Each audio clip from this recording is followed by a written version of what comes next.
The rumor reached the guardroom before the truth had finished happening. That is the thing no one outside the walls of Harrogate ever understands about a palace. A story does not wait for its own ending. It is already running down the servants' stairs, already whispered across the laundry courts, already halfway to the gatehouse, while the people who lived it are still standing in the room with their mouths open.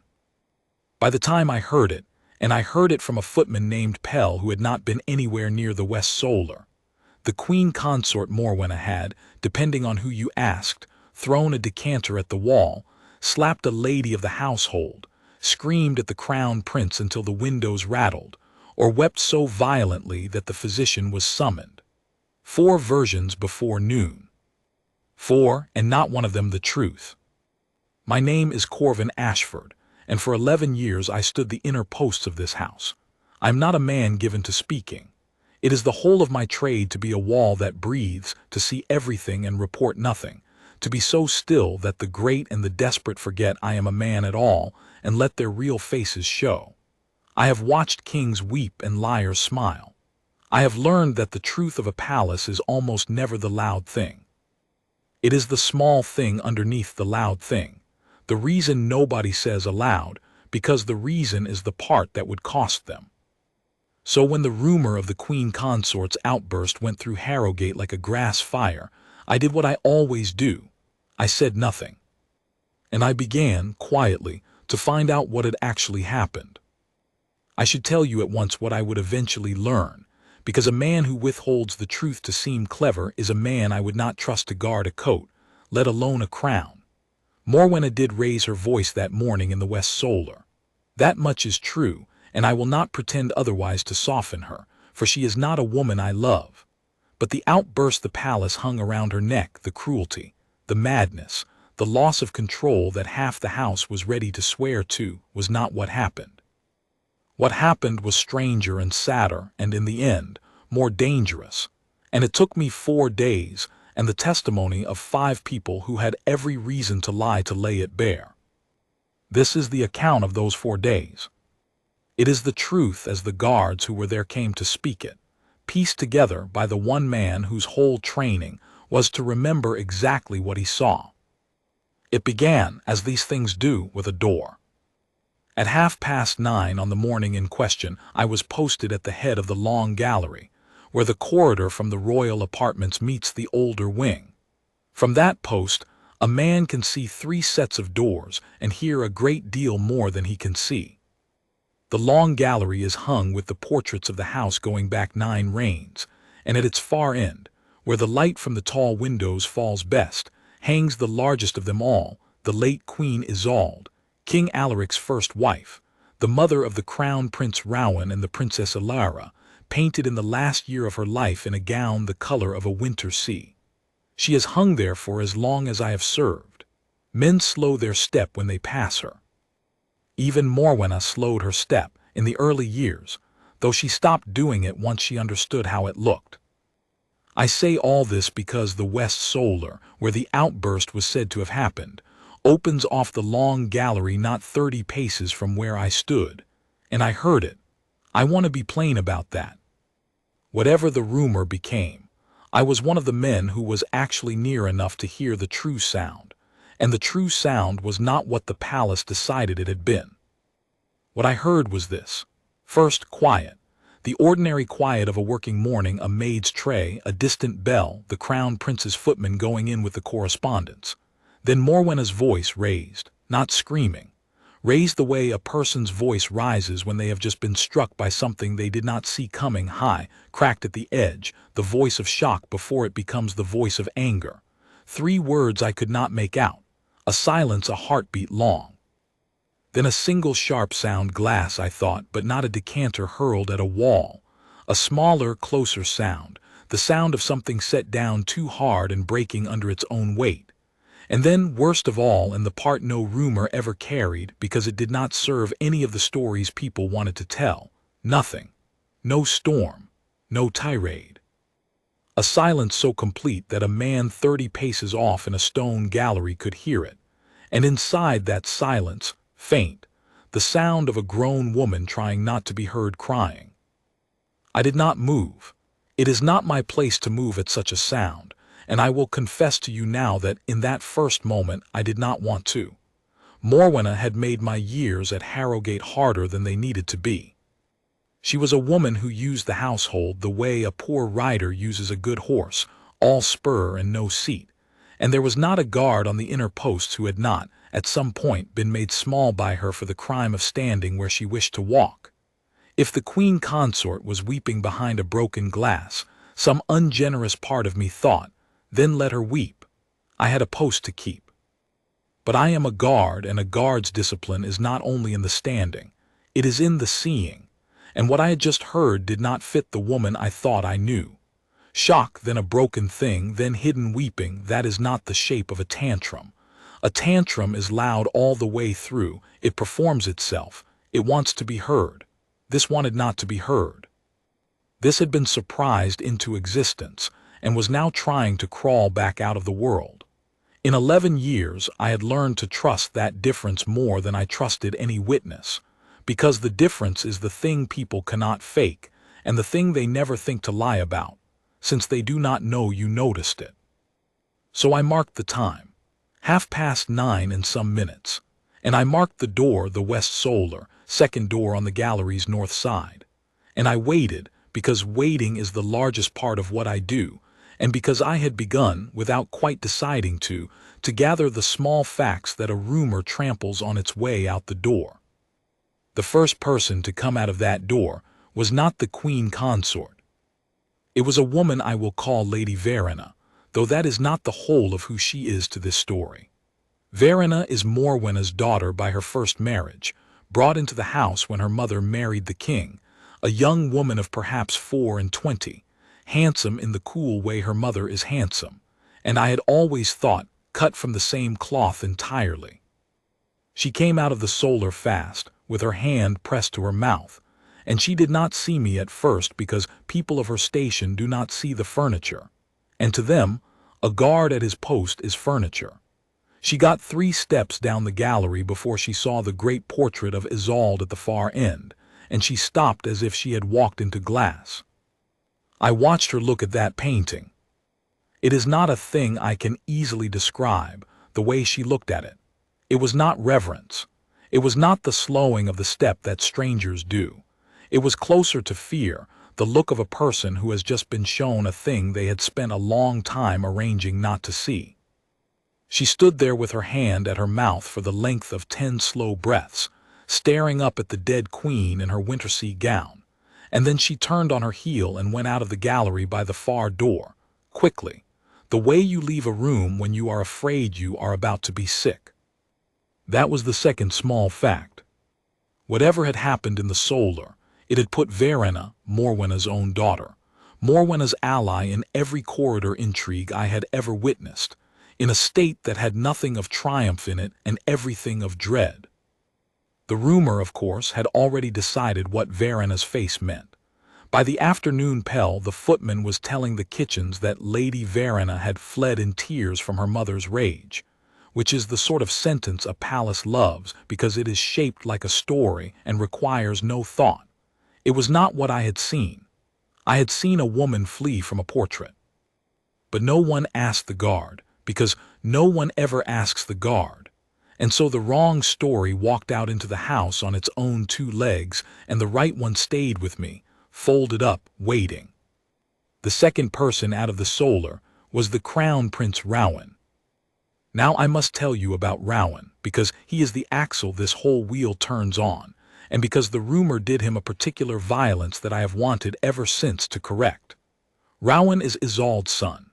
He was 14 when his mother died, and he is a man grown now, 23, tall and quiet and careful, with his mother's gray eyes and his father's slow way of deciding things. He is not warm. The court reads his reserve as coldness and his patience as weakness, and both readings are wrong.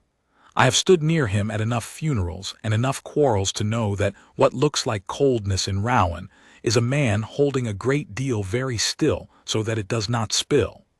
He and Morwenna had never been at open war. That was the thing the palace never understood about them. They were not at war. They were at a kind of frozen truce, two people occupying the same house around the memory of a woman one of them had married and the other had lost, each of them careful never to say the true thing, because the true thing could not be unsaid. Rowan came out of the solar slowly. He was not flushed. He was not shaking with anger. He came out the way a man comes out of a room where something has broken that cannot be swept up, and he closed the door behind him with a gentleness that struck me more than any slam could have. He saw me at my post. He, unlike Morwenna, always sees the men who guard him. His mother taught him that before she died, I am told, that a guard is a man and not a wall, and he stopped. "Ashford," he said. "Your Highness." He looked at me for a moment and I saw him deciding something. Then he said quietly, "Whatever you heard just now, it is not what it will become by supper." A pause. "I would take it as a kindness if you remembered the true version. There are not going to be many of us who do." "I remember everything, Highness," I said. "It is the whole of my use." Something moved at the corner of his mouth that was not quite a smile. "Yes," he said, "I imagine it is." And he went on down the gallery, and he too slowed as he passed his mother's portrait, and he too looked up at it, but his look was nothing like Morwenna's. His was the look of a man saying, without words, "I am handling it." Which told me, and this is the third small fact, the one that turned the whole matter for me, that whatever had happened in the solar, the Crown Prince already understood it, and had already decided to carry it, and did not intend to let the truth of it out into the house even to defend himself.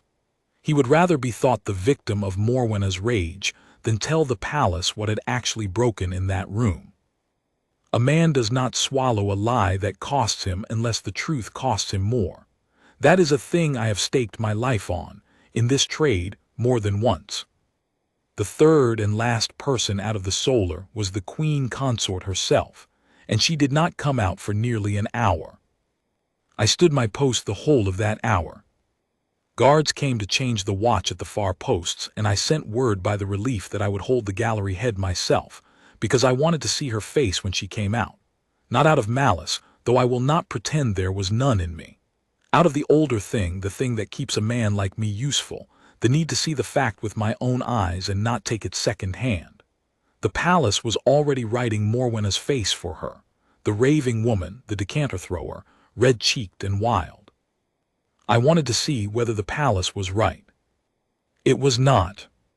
When the door of the West Solar finally opened and the Queen Consort came out, she was composed in the particular, terrible way of a person who has spent an hour making themselves composed. Her face was scrubbed. Her hair was smoothed. She had, I understood at once, repaired herself alone in that room for the better part of an hour rather than let a single maid see her undone, which is not the act of a woman in a rage, but the act of a woman in shame. She came out and she walked the length of the long gallery, past all 9 reigns of her husband's ancestors, and when she came level with the portrait of Isolde she did not slow and she did not look up. She kept her eyes fixed on the far door, and she walked past the dead queen with the rigid, deliberate not looking of a person walking past the one thing in the world they cannot bear to see. And I understood then, with the cold certainty that comes to me sometimes at my post, that whatever had happened in that solar, the late Queen Isolde was in it. Dead these 9 years, and she was in it. Morwenna reached my post. I expected nothing. To her I was, on any ordinary day, less than furniture. Furniture at least she noticed when it was in her way. But she stopped. She stopped in front of me and she looked at me, really looked, which she had not done in 11 years, and for one moment the composed mask she had built for an hour slipped, just at the eyes, and what was under it was not rage and was not madness. It was terror. Plain, human terror, the look of a person who has seen the edge of a thing they cannot survive.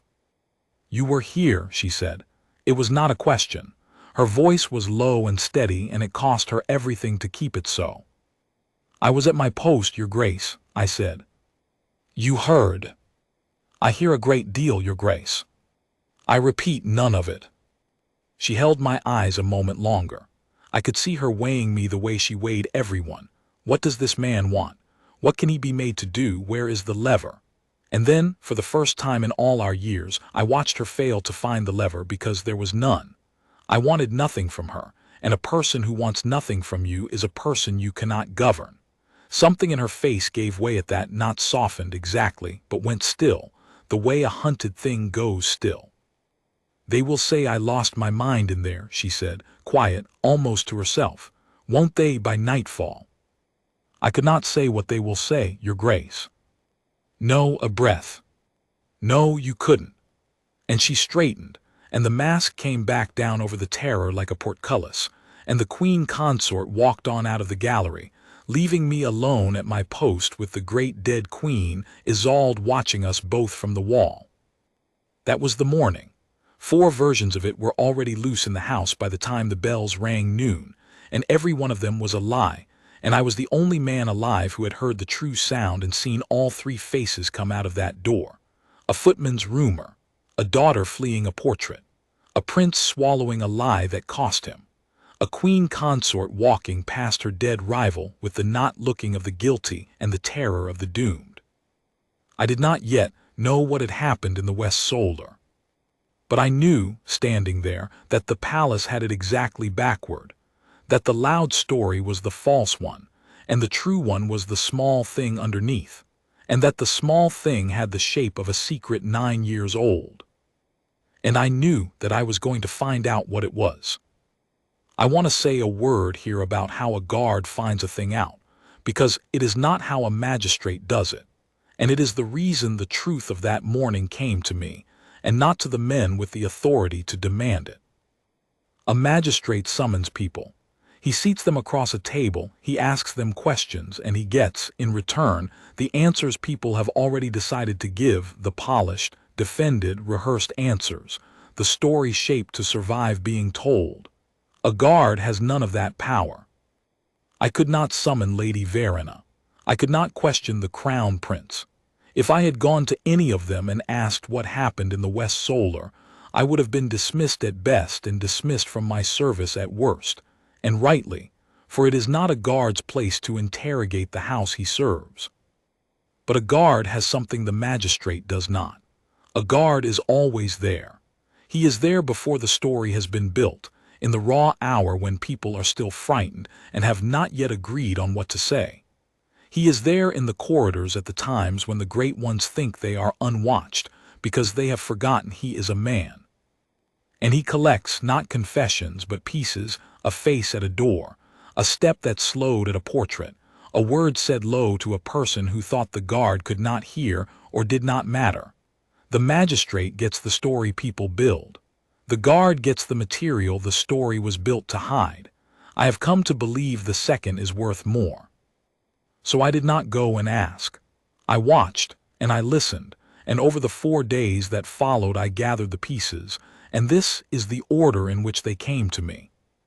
The first piece came that same afternoon, from the physician's man.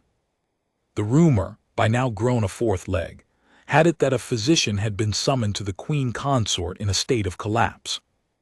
I knew this to be false, because I had watched Morwenna walk out of that solar under her own power with an hour's careful repair on her face and no physician near her.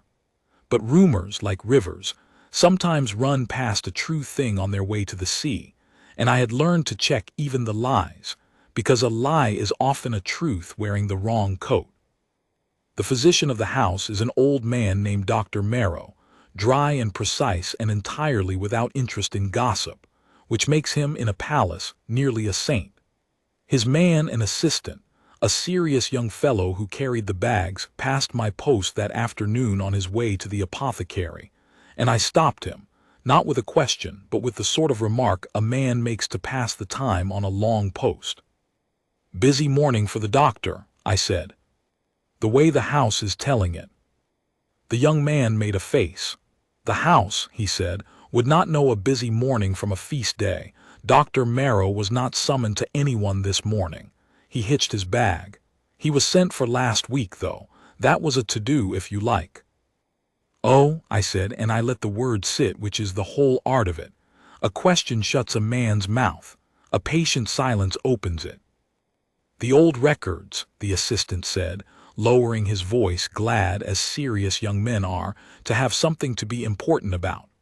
Someone wanted the late Queen's medical papers, Isolde's, 9 years in the archive, and someone wants them dug out. Dr. Morwenna took the roof off. Said those papers were sealed by the king's own order and would stay sealed, and whoever wanted them could apply to the king himself. He shrugged. Never heard who was asking, but it put the old man in a temper for 2 days. He went on to the apothecary. I stood my post, and I turned that piece over and over in my white gloves. Someone in the house had tried, a week before the outburst, to open the sealed medical papers of the late Queen Isolde. Dr. Morwenna had refused. And now, a week later, the Queen Consort had come out of a room shaking with terror, unable to look at Isolde's portrait, and the Crown Prince had come out of the same room resolved to swallow a lie rather than say what had broken in it. I did not yet see the shape, but I saw that the pieces were the same color. Isolde, the sealed papers, the solar. They were all the same secret, seen from different sides, and I had 4 of the sides now and did not yet have the middle. The second piece came that evening, and it came from the last person I would have chosen, and the person, it turned out, who knew the most. The Princess Alara, Isolde's daughter, Rowan's younger sister, a young woman of 20 with her mother's dark hair, and a directness that the court found alarming, came to the head of the long gallery an hour after the supper bell, when the corridor was empty and the light had gone blue in the tall windows. She was not going anywhere. She came, I understood, to stand in front of her mother's portrait, which she did some evenings quietly, when she thought the house was elsewhere. I have guarded that gallery long enough to know the small private habits of the people who live in it, and I have never spoken of one of them until now, and I speak of this one only because it is part of the truth, and the princess, when she read this account, gave me leave. She stood in front of Isolde for a while. Then, without turning, she said, "You were here this morning, Ashford, when it happened." "I was at my post, Highness." "My brother says you can be trusted." She said it flatly, the way she said everything, testing the words for weight as she laid them down. "He does not say that of many. He does not say it of anyone that I have heard." Now she turned and looked at me, and she had her mother's gray eyes too. Both of Isolde's children did, and it is a strange thing to be looked at by the gray eyes of a dead woman out of 2 young living faces. "Do you know what they are saying she did?" "I hear the versions, Highness. I do not repeat them." "She threw a glass, she screamed at Rowan, she struck Morwenna, she went mad." Alara's voice was very steady and very cold. 4 different lies, and the house likes all of them because the house has wanted her to be a monster for 9 years, and now it thinks it has proof. She looked back up at the portrait. "It isn't proof. It's the opposite of proof. But they will never know that, because the truth is worse than the lie for everyone who could tell it, and so no one will." "Worse how, Highness?" I asked. It was more than a guard should ask. She let it pass because she had come there, I think, to say the thing aloud to someone who would keep it, the way a person carrying too much will sometimes set part of it down before the one witness they judge safe. "Because the lie makes her a villain," Alara said, "and the truth makes her a fool who was used. And do you know, Ashford, it is a strange and unwelcome discovery to find that you would almost rather your enemy were a villain than a fool. A villain you can hate cleanly. A fool who was used." She stopped. "That is harder, because someone did the using. And that someone is still in this house, and is very pleased with the morning's work, and is the only person in all of Harrogate who is not afraid tonight." I felt the whole matter shift under me then, the way the deck of a ship shifts when the sea changes beneath it. Until that moment, I had been chasing a woman's outburst. Now I understood I had been looking at the wrong crime entirely. The outburst was not the thing that had happened. The outburst was the thing that had been made to happen, provoked, arranged, sprung like a snare, and the true crime was the hand that had set the snare. And Alara, standing in the blue light in front of her dead mother, had just told me 2 things: that such a hand existed, and that it was still in the house, and that it was not afraid. You know who it is, I said, again too much. Again she let it pass. I know who profits, she said. That is not the same as knowing in a way a king would act on. If I go to my father with I know who profits, he will say, as he should, that half the court profits from my stepmother's disgrace and that a princess's grief is not evidence. She turned from the portrait at last and gathered herself and became again the cool, exact young woman the court knew. But you, she said, you were there. You are trained to remember the true thing. And no one suspects a guard of gathering anything, because to all of them you are the wall. A thin, tired ghost of a smile. Find me the middle of it, Ashford. Find me the piece between what I know and what my father would act on. I cannot go looking myself. The moment a princess starts asking, the snare setter will know and will cover the tracks, and the truth will be buried under 9 more years. But no one will notice you. It is not a guard's place to investigate the house, Highness. No, she agreed. It is a guard's place to protect it. I am telling you the house is under attack from inside its own walls, and the weapon is a lie, and you are the only man positioned to see the truth. Do with that what your conscience tells you. And she went, leaving me the whole weight of it, which is what she had come to do. I stood a long time in the dark gallery after she had gone. The great portrait of Isolde watched me from the far wall, lit now only by the last blue of the windows, and I found myself looking up at her the way the living had all been looking up at her all day, as if the dead queen were the center of the thing, the still point all the frightened people were turning around. Perhaps she was. Perhaps the whole matter was, in the end, about her, about what had truly happened to her 9 years ago, and about a secret sealed in a doctor's archive, and about a snare baited with that secret and sprung in a West Solar to make a queen consort look mad. I did not sleep much that night. I turned the pieces. And in the small hours I made my decision, which was the decision Alara had known I would make when she chose me and not another, because a guard's whole honor is that he stands for the house and not for the persons in it, and the house was under attack. I would find the middle of it, quietly, as only a wall that breathes can. The next morning I did the first thing a guard can do that no magistrate can. I went to the men who had been on the other posts. There is a brotherhood among the inner guard that outsiders never see, because it never shows. We do not speak much even to one another, and never on duty, but there is a bond in standing the same silence for years, and there are ways of talking that do not look like talking. I found Dramer at the guardroom before the day watch. Dramer had held the post at the far end of the long gallery that morning, the post directly beneath Isolde's portrait, and he had seen the north face of the whole affair while I had seen the south. I did not ask him what he had seen. Among us that is bad form, as if you doubted a man's discipline in keeping it. Instead I said, cleaning my chinstrap, not looking at him, "The house has the Queen Consort throwing a decanter this morning. You'd have seen the wall she threw it at from your post." Dramer snorted softly, which among us is a whole speech. "There's no mark on that wall," he said. "I looked when the relief came. Not a chip, not a stain." He worked a button. Something broke small on the near table, a little glass dish, I'd say, from the sound, set down hard and cracked. "Not thrown. You don't throw a thing at a wall and leave the wall clean." A pause. "The house wants a thrown decanter because a thrown decanter is a picture. A cracked dish is just a woman who set something down too hard because her hands weren't steady. Nobody tells that story. It isn't a picture." That was Dramer confirming from the north exactly what I had heard from the south. No storm, no hurled vessel, a small thing broken by unsteady hands.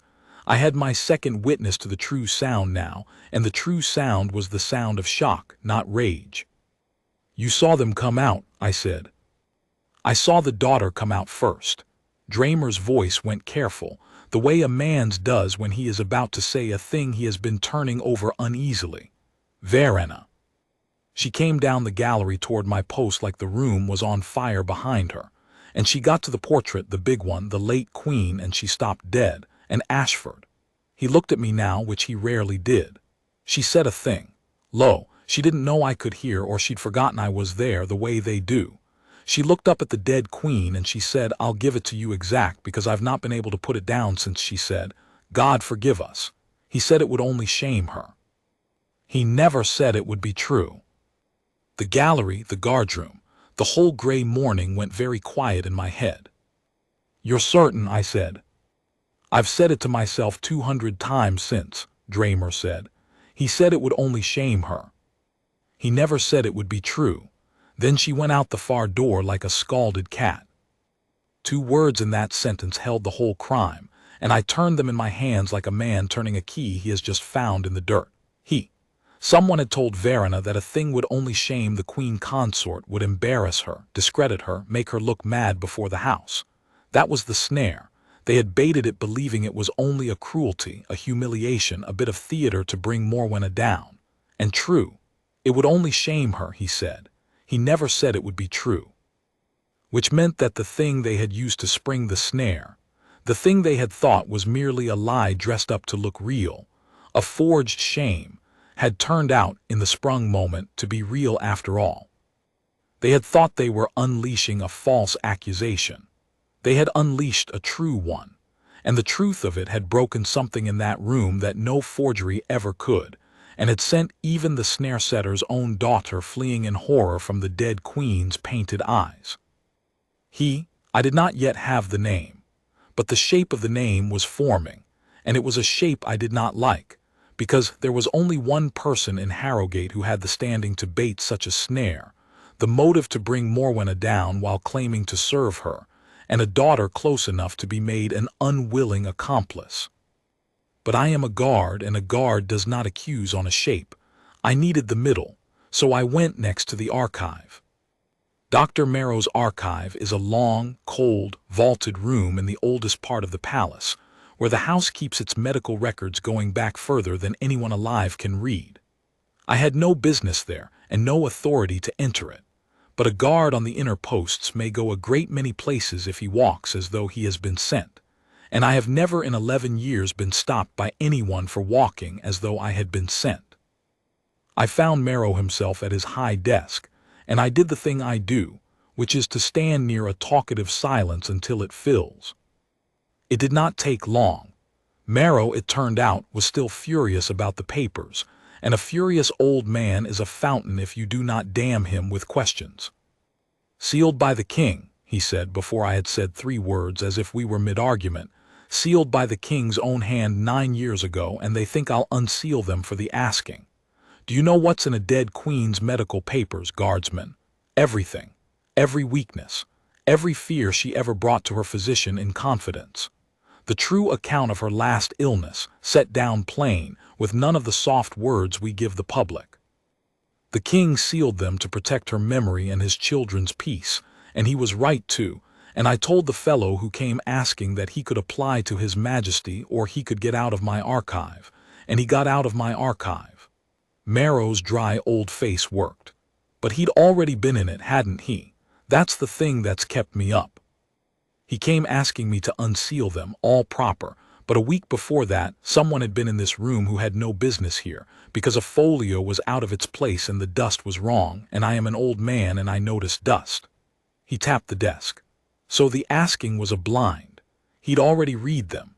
He asked me to unseal them so that when the thing came out, it would look as though it came out proper, through channels, and not as though he'd stolen it in the dark." "What thing, doctor?" I said, too direct, but he was too angry to notice. "The true account of the late queen's last illness," Merrow said, and then his anger went out of him all at once and left something older and sadder in its place, and he looked at me, an old man who had kept a hard secret for 9 years and had just realized it was no longer his to keep. "You've heard the tale the house tells. That Queen Isolde died of a wasting fever, quick and clean, God rest her. That is the public account. It is not the true one. The true one is in those sealed papers, and it is this, that in her last months the Queen was in a confusion of mind, a fever of the brain. There were days she did not know her own children. There were things she said in that confusion that were not her, cruel things, wild things, the ravings of an illness, that she would have died a second death to have anyone hear, and that the king sealed away forever so that his wife would be remembered as she was and not as the fever made her at the end. His voice dropped. The crown prince was 14, the princess 11. They were kept from her at the worst of it, told she was resting, so that their last memory of their mother would be their mother and not the stranger the fever made of her. That is what is in those papers, guardsman, not a scandal, a mercy. I stood in the cold archive, and at last, I saw the whole shape of it, and it was worse and sadder than anything the house had guessed. Someone had read the sealed papers. Someone had learned that Isolde in her final illness had been out of her mind, had raved, had not known her children, had said wild, cruel things she was not answerable for. And someone had taken that private, protected mercy of a secret and made it into a weapon, but not against Isolde. Isolde was beyond harm. They had made it into a weapon against Morwenna, the second wife, the Queen Consort, the woman the house already half hated. They had contrived, somehow in that West Solar, to confront Morwenna with the sealed truth of Isolde's madness, believing, this is the part Verena's words had given me, believing it was a forgery, a manufactured shame, a false document made to look real that would rattle the Queen Consort into an outburst before witnesses, and so make her look unstable, unfit, mad. He said it would only shame her. He never said it would be true. But the papers were not a forgery. They were real, and the shame they had dressed up to fling at Morwenna had turned out to be a true and terrible thing about the beloved dead queen, and when it was flung, in that room in front of Isolde's own son, it had not shamed Morwenna into a tantrum.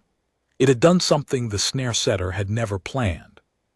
It had told the Crown Prince Rowan, for the first time in 9 years, the truth of how his mother had truly suffered and died. That was the sound I had heard. That was the shock, the small broken thing, the silence, the hidden weeping. Morwenna had not lost her mind in that solar.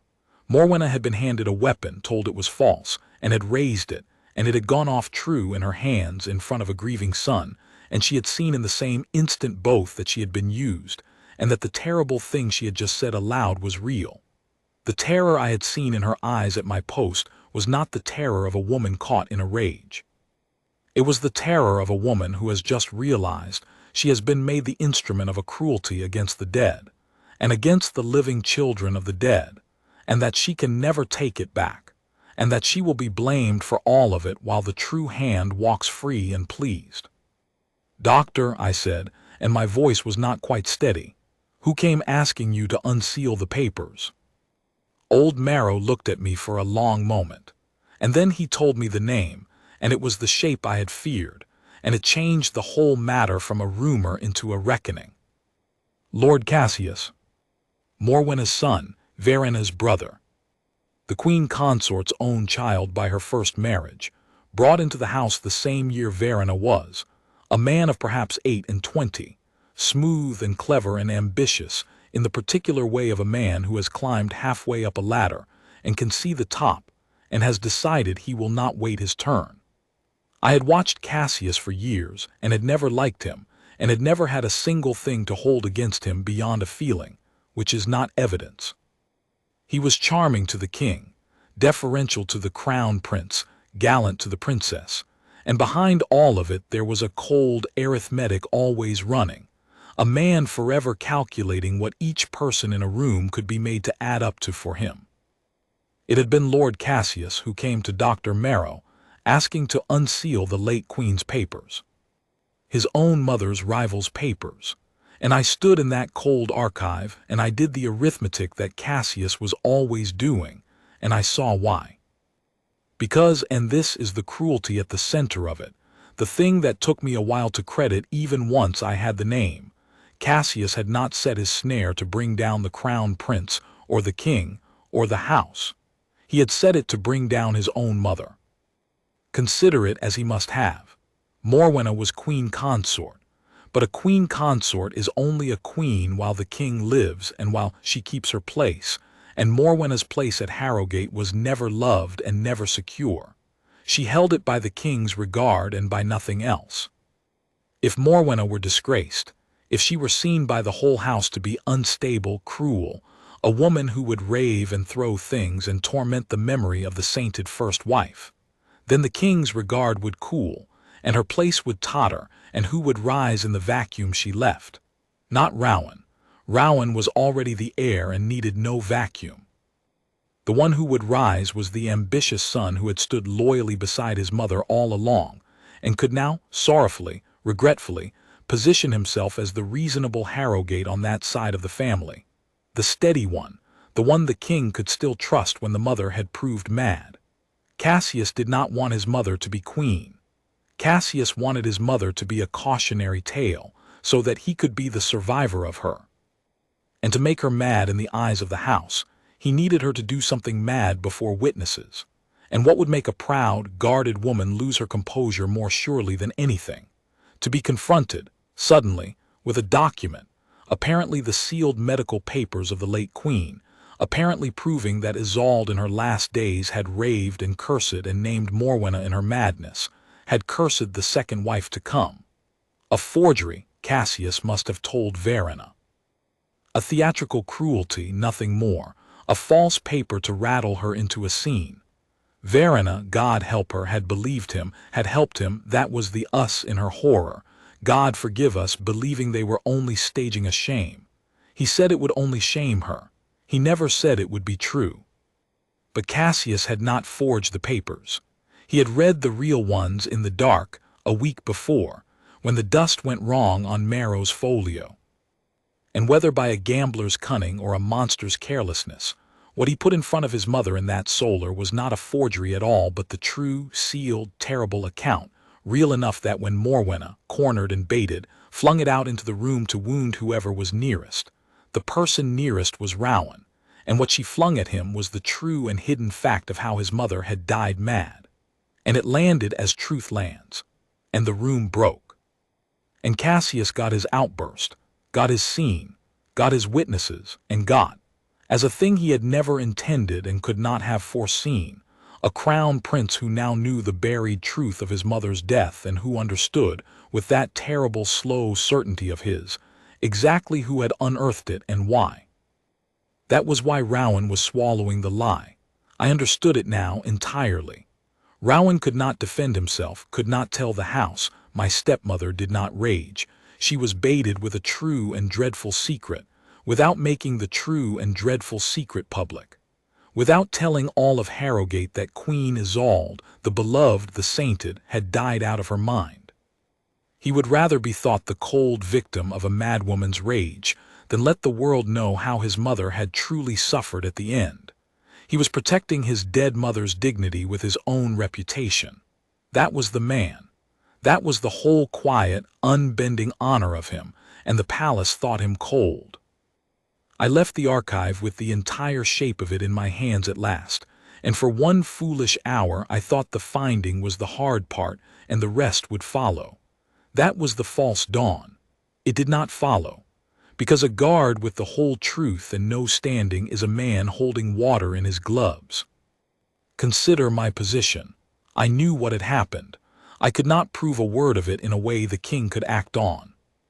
My knowledge was built of things no court would hear.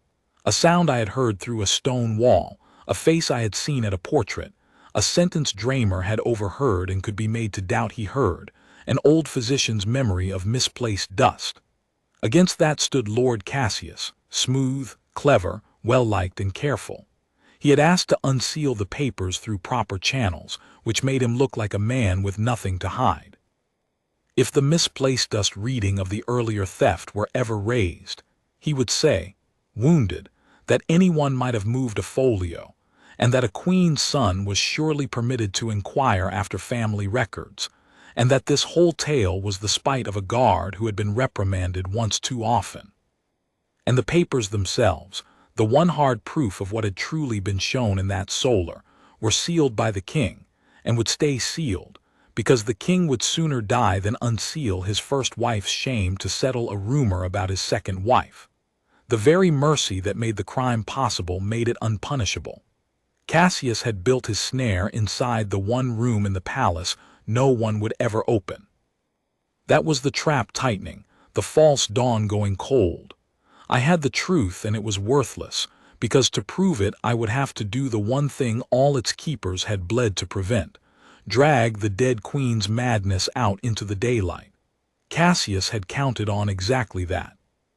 He had wrapped his crime in the house's own tenderness, so that anyone who tried to expose him would have to be crueler than he was. I stood my post that night, and I did not know what to do, and I am not ashamed to say it, because a man who is never at a loss is a man who has never been told the truth about anything that mattered. Two things broke the deadlock, and neither of them came from me. The first was Morwenna herself. I would not have believed it. But on the third evening, the Queen Consort came again to the head of the long gallery, alone, when the light had gone, and she came to me, the furniture, the wall, because I was the only person in Harrogate who had heard the true sound and wanted nothing from her, and a drowning person will reach for the one hand that is not also trying to take their purse. She did not look composed now. 3 days had worn the mask thin. She stood before me in the dark gallery, the great portrait of Isolde a pale shape at the far end, and she said without greeting, "They are going to send me from the house." "Your Grace." "The king has not said it, but I know how it goes. The story is everywhere now. The mad Queen Consort, it has its own life, it needs no more feeding. In a week, in a month, there will be a quiet arrangement, a residence in the country, a reason given about my health." Her mouth twisted. "My health, yes, they'll use the very word, and I will go, and the house will breathe easier, and my son will grieve so beautifully at my going." Her eyes came up to mine, and there was the terror again, but under it now at last something harder, the beginning of rage, but the true kind, the kind that has been earned.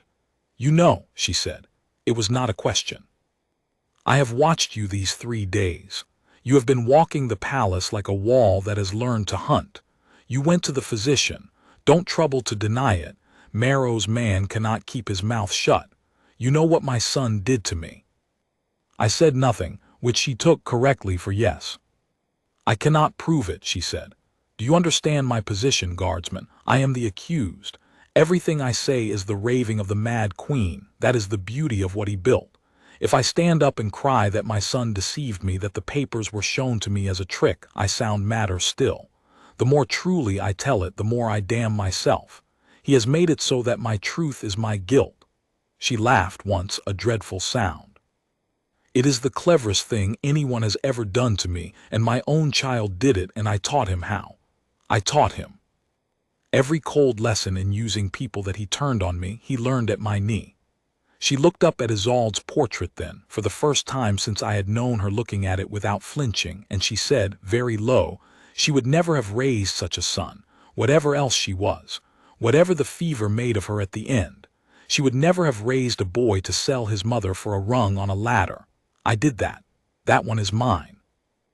I have stood in a great many rooms with a great many people at the worst hour of their lives, and I have learned that there is a moment when a person stops performing even to themselves, and that in that moment they will sometimes hand you the thing you need without knowing they are handing it to you. Morwenna handed it to me now. "Your Grace," I said. "You said the papers were shown to you as a trick. Shown to you how, by whose hand, in what form?" She frowned, not seeing yet why it mattered. "Cassius brought them to the solar," she said, "in a folio. He said he had come by proof that the house meant to move against me, that there was a document, a false one, being prepared to smear me by tying me to the late Queen's death, and that I should see it before it was used so I could be ready." Her voice thinned. "He said it was a forgery. He was so grave about it, so loyal, my devoted son bringing me warning.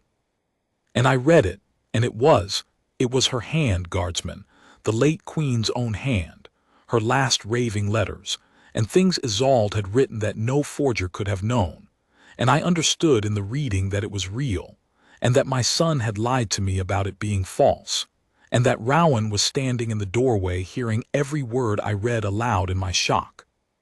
She stopped, and I, who am trained above all things to catch the one word that matters as it goes past, caught it. "A folio," I said. "He brought it in a folio and left the solar without it. Your Grace, where is the folio now?" Morwenna stared at me. I watched her understand slowly the thing I had already seen, that the folio was the whole of the case. Because here was the flaw in Cassius's cleverness, the single thread he had left hanging when he built his beautiful, sealed, unprovable snare. He had needed his mother to read the real papers. To make her react, they could not be a vague rumor. They had to be the true document in Isolde's true hand, damning and unmistakable. So Cassius had taken the actual sealed papers, or copies made from them in the dark, the night the dust went wrong, and carried them into that solar in a folio. And the king's sealed papers, the true originals, were still in Marrow's locked archive. The old man would swear to that, for he checked them the moment he heard of the trouble, which meant the pages Cassius had shown his mother were copies. Unlawful copies, made from a document sealed by the king's own hand, by a man who had then lied to the king's physician about wanting them opened through channels. The forgery was not the papers. The forgery was Cassius's whole innocence, and the proof of it was a folio of stolen copies that a careful man would already have burned. Unless, in the chaos of a plan that had gone truer than he meant, he had left the solar without it. "I don't know," Morwenna whispered. "I let it fall. When I understood, I dropped it. I did not think of it again. I have thought of nothing since but the thing I said." Her hand rose to her mouth. It was on the floor of the solar, guardsman. Was it still there? It had not been. The solar had been cleaned that same morning. I had seen the maids go in. But a folio of papers dropped on a floor is not swept up by a maid and thrown on a fire. A maid finds papers and, not knowing their weight, does the safe thing, the servant's instinct. She gathers them and gives them to someone above her.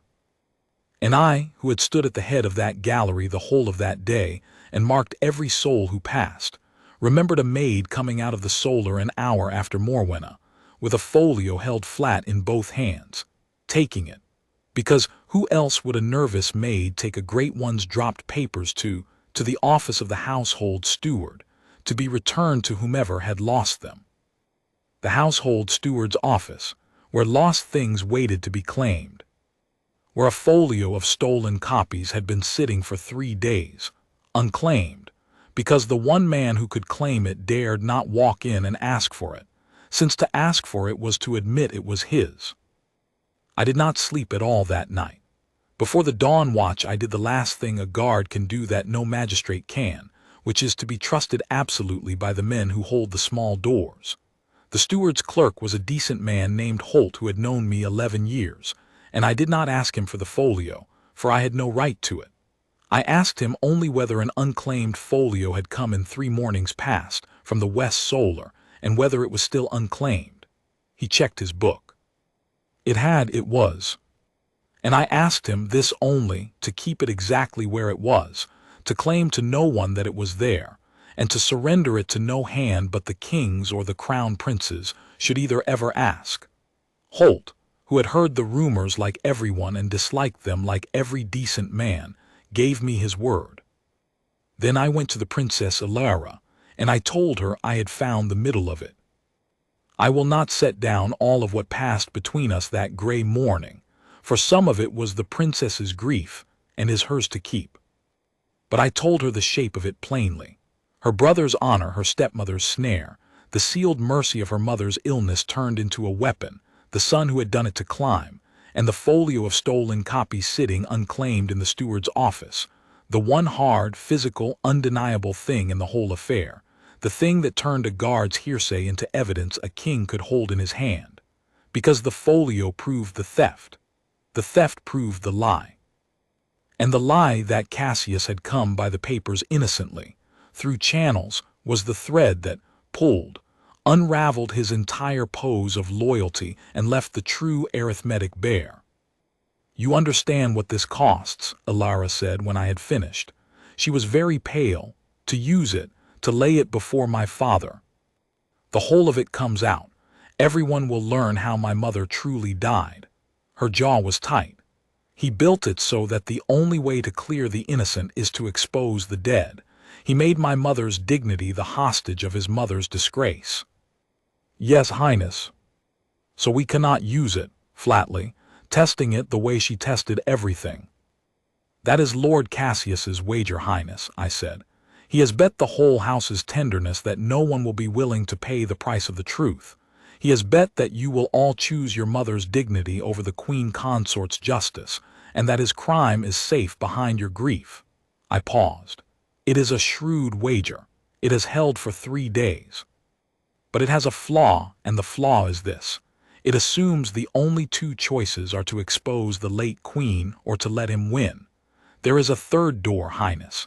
There is always a third door if a man is willing to stand in it." She looked at me a long moment. "You have thought of one." "The truth of your mother's illness need never leave this family," I said. "The king sealed it in mercy 9 years ago, and it can stay sealed 900 more. That is not the truth that needs to come out. The truth that needs to come out is not what was in the papers. It is that Lord Cassius stole them, copied them, lied to the king's physician, and used them to bait his own mother into disgrace. That is a crime that can be proven by the folio alone, the theft, the copies, the lie, without one word of what the papers actually said. The king need never open them. He need only be shown that they were stolen and by whom. A man may be broken for the theft without the house ever learning the secret he stole. The dead queen stays sealed. The living one is cleared. And Lord Cassius answers for the one thing he cannot talk his way out of, that the copies are in his hand and the lie is on his tongue." For the first time since I had known her, the Princess Alara smiled, not the thin ghost, but a real thing, brief and fierce. "You should have been a magistrate, Ashford." "No, Highness," I said. "A magistrate is given the truth in a room. A guard has to go and stand in the cold until it walks past him. I am too fond of the cold." It was laid before the king that afternoon in the king's private study, and I was there, because Alara had asked that I be there, and because the king, I learned this that day, had known Corvin Ashford's face for 11 years and had never once doubted the wall at his doors. I will tell it as it happened. King Alaric is an old man now, grief-worn, slow, but not a fool. The court that mistakes his slowness for weakness is the same court that mistakes his son's reserve for coldness, and both courts are wrong. He sat behind his great desk and he heard it. He heard it from his daughter first, and then, because he raised his tired eyes to me and said, "You were at the door, guardsman. Tell me what you heard and leave nothing and shade nothing." He heard it from me. And I gave it to him plain in the flat exact voice of my trade, the way I have given it to you. The true sound through the wall, the shock and the small broken thing and the hidden weeping. Verena fleeing the portrait with "God forgive us" on her lips. Rowan swallowing the lie to shield his mother's memory. Morwenna's terror at my post. Marrow's misplaced dust and the asking through channels that was a blind. The true account of the late queen's illness that I did not repeat and would not repeat, and told the king I would carry to my grave unspoken.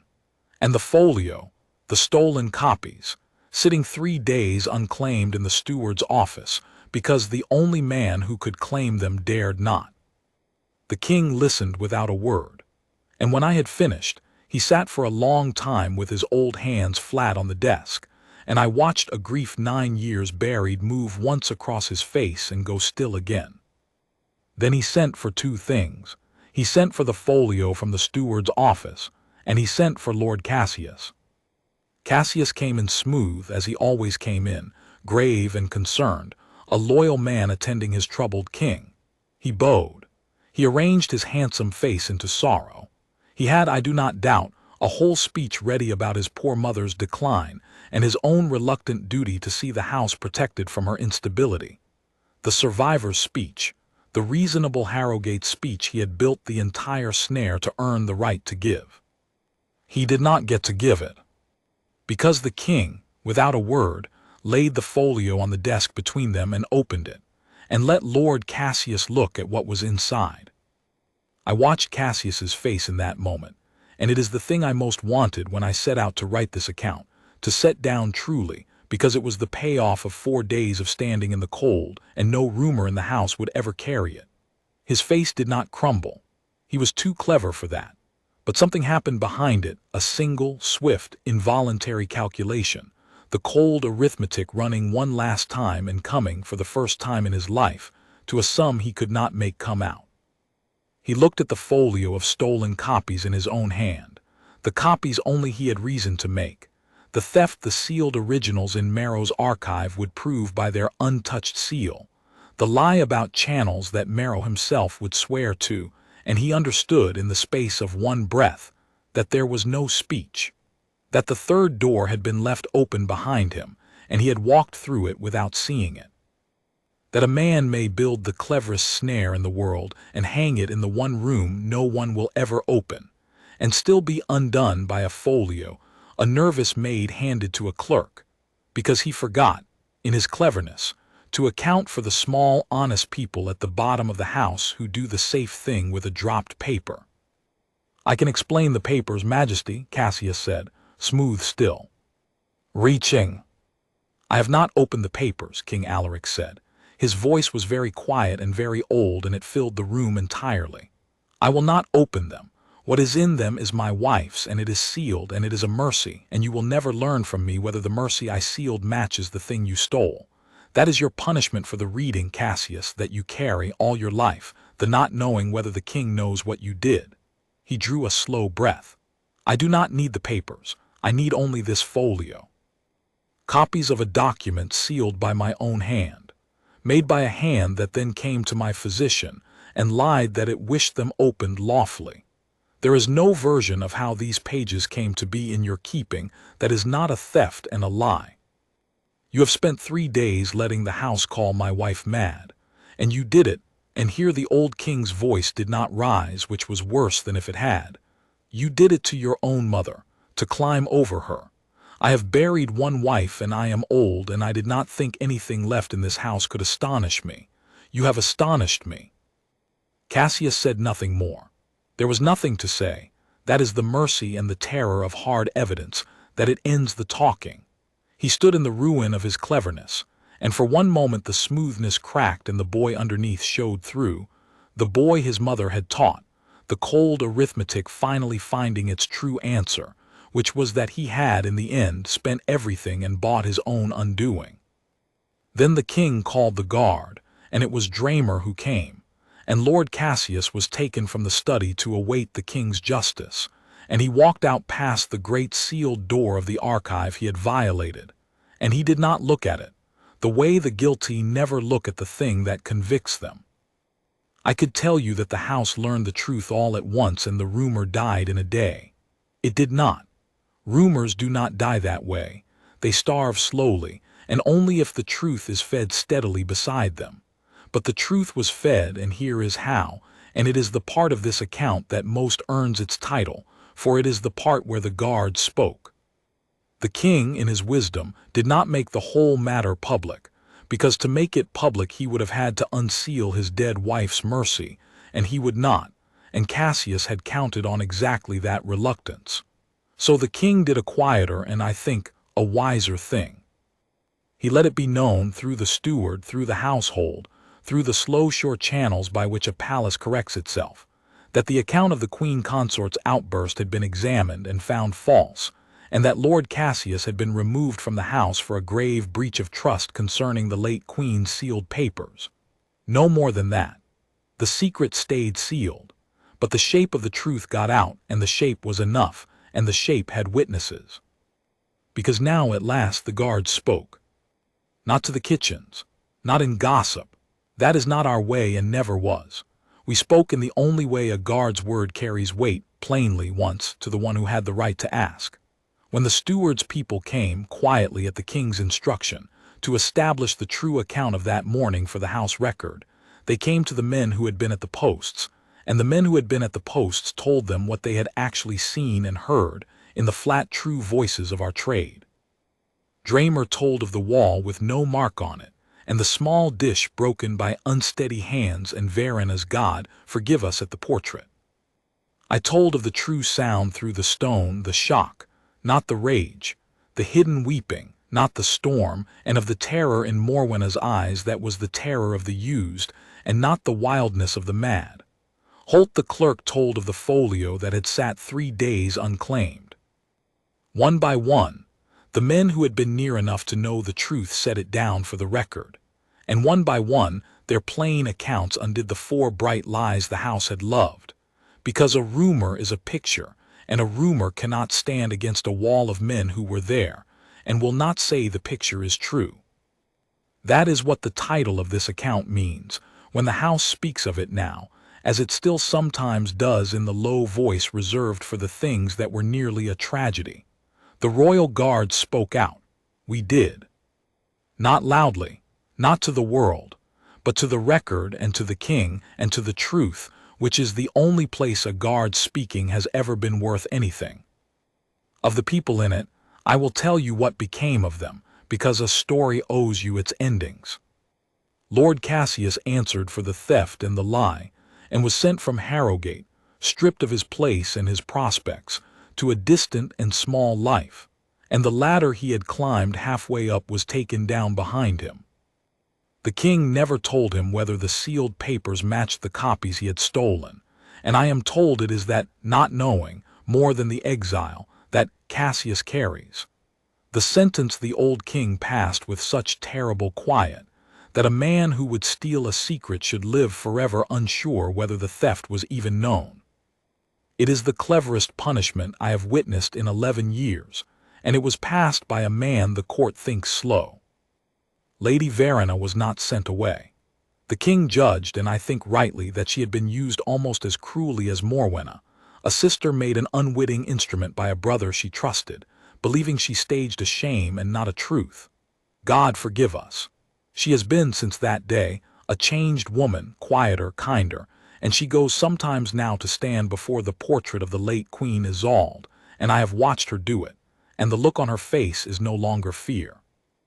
It is something like penance, which is fear that has decided to become better. The Crown Prince Rowan came to me, once, after it was all settled.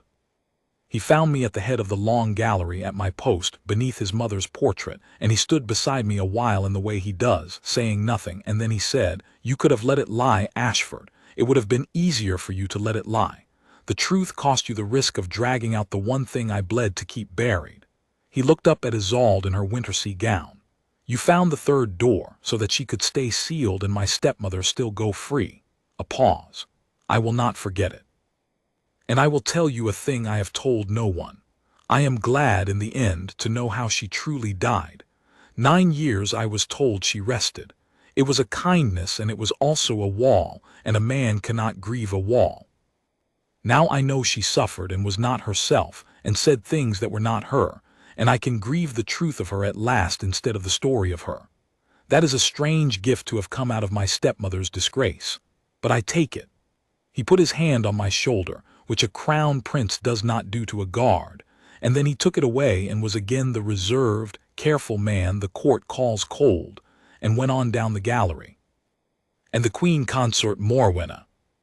I will be honest to the end, as I promised at the beginning, for a man who softens the ending to seem generous is as false as one who hardens it to seem clever.